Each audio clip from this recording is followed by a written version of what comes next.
ఓం నమో నారాయణాయ నమశివాయ. మహాభారతంలో వనపర్వంలో వచ్చేసి ఈరోజు దమయంతి యొక్క స్వయంవరం గురించి మాట్లాడదాం.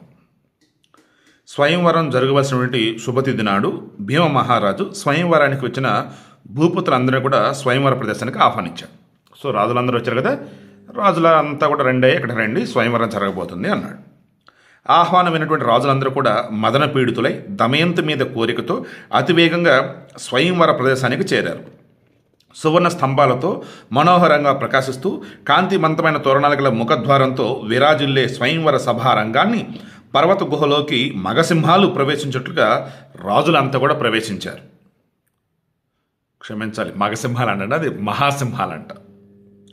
స్వయంవర సభలో రకరకాల ఆసనాలు ఉన్నాయి. సురభేల పుష్పమాలలు, మణికుండలాలు ధరించి రాజులంతా ఆ ఆసనాలపై కూర్చున్నారు.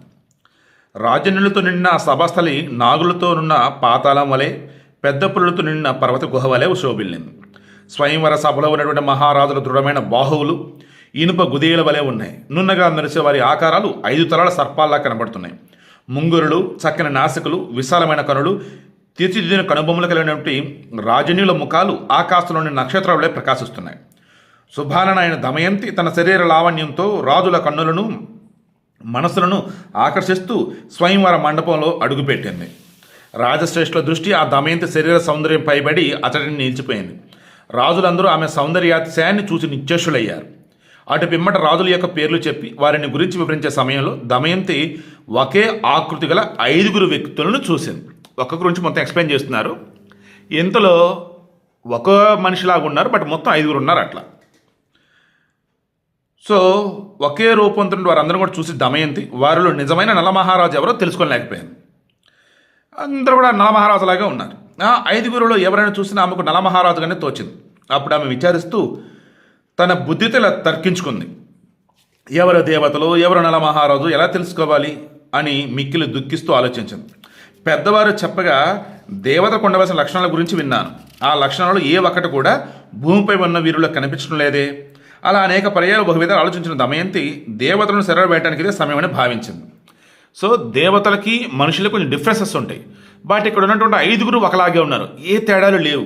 ఇంకా అప్పుడు ఇదే సరైన సమయం ఇక దేవతను ప్రార్థిస్తా అని చెప్పేసి అంజలి ఘటించి వాచ మనస దేవతలకు నమస్కరించి వినయ విధేయతతో దమయంతి ఈ విధంగా పలికింది. దేవతలారా, హంసల మాటలు విని నలమహారాజును భర్తగా నేను వరించాను. నా మాట దక్కించి ఆ నలుని నాకు ప్రసాదించండి.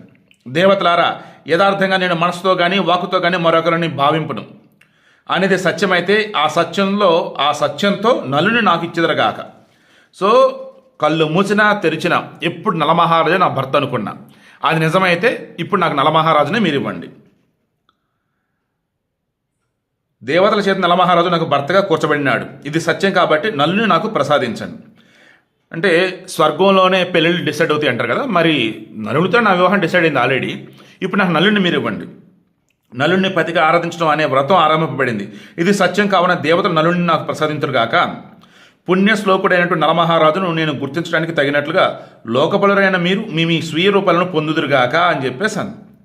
ఇక దమయంతి కారణంగా దమయంతి వినయ విధేయతలతో ప్రార్థిస్తున్నటువంటి అభ్యర్థులను విని నలునియందు దమయంతి గల అనురాగంలోని యథార్థతను, నలునిపై ఆమె గల భక్తిని, ప్రేమను, విశుద్ధమైన మనసును, సద్బుద్ధిని గ్రహించిన దేవతలు ఆమె ప్రార్థనలను ఆలకించి తమ రూపాలను ధరించారు.